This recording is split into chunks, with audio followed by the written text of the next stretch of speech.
6 வழிச்சாலை போடுறான், 8 வழிச்சாலை போடுறான். அந்த 8 வழிச்சாலையும் பசுமை வழிச்சாலை, கிரீன்வேஸ் பசுமை வழிச்சாலை சொல்றாங்க. அந்த பசுமை வழிச்சாலைங்கிறது என்னது?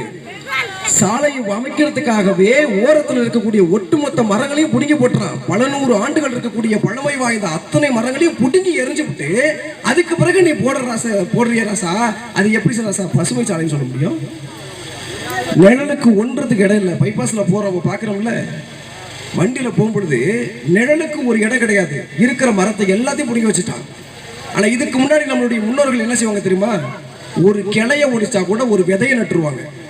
அப்படி ஒரு பாரம்பரியம் மிக்க தமிழர் பாரம்பரியத்தில் நம்ம இருக்கும் பொழுது நம்மளுடைய வாக்கு வாங்கி பதவியில் இருக்கக்கூடிய மரத்தை எல்லாம் புடுங்கி வீசிக்கிட்டு இருக்கிறோம்.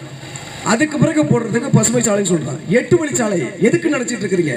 நம்மளுடைய மொத்த கனிமங்களையும் மொத்த வளங்களையும் பன்னாட்டு ஏகபோக முதலாளி கார்பரேட் நிறுவனத்துக்கு